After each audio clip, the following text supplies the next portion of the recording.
All right, so this is my Han Flip lecture, and I did my project on the military aspect of it. So let's get right into it.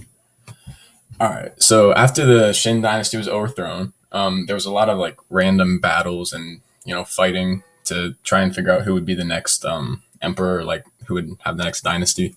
And basically, out of all those battles came the Han Dynasty, which was led by this dude right here. His name is Gao Zu, and he had a wife, Empress Lu, and basically they were both legalists, and they were described as being very frugal, and they didn't really spend that much money.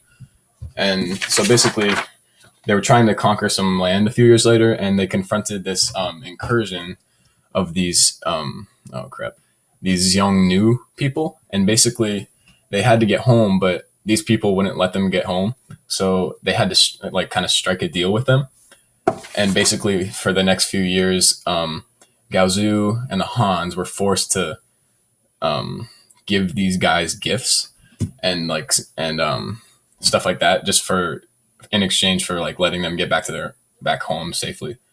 So yeah, Lu Empress Lu, she's important later because she's the one who chooses who the next emperor is going to be out of Gaozu's many sons. And yeah, basically she chose this dude named Wu, and the reason why she chose him is because he's kind of like a weak dude who couldn't really do much, and she thought that she could like manipulate him into doing what she wanted easily. But it turned out that Wu was actually like a pretty good ruler, and what he did was he improved the military a lot. He gave it more funding, and his big thing was a cavalry, or like the guys on horses and stuff like that. And also a lot of people liked him because he ended that deal with the Xiongnu, so they didn't have to like pay kind of like taxes to them anymore. That was cool. And also, he laid the foundation of the Silk Road, which is really important in later Chinese history. There's a lot of trading and stuff like that happened on that, so he kind of founded that. But the way that he made profits was kind of controversial. Basically, what he would do is make government monopolies on like high profit commodities like salt, iron, and alcohol and things like that. So that was controversial for the Chinese people.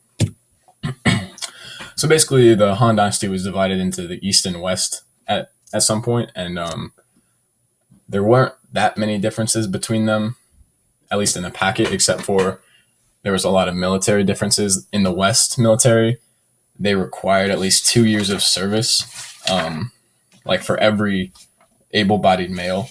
And the East, though, was a lot better because they just had all these professionals that like really knew what they were doing, and like it was led by them. But in both armies, there were like bad conditions because there was just like rough conditions in the camps, and like the officers were really like controlling and things like that. So not a lot of people liked fighting for the Han Dynasty.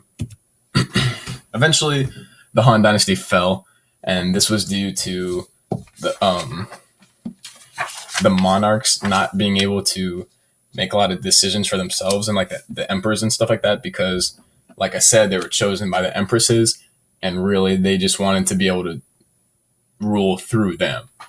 So they didn't really do much, and also there was a lot of fighting going on for like more land, and that resulted in like very little funding. So that kind of contributed to the fall of the Han Dynasty as well. So yeah, that is my flipped lecture. Thank you.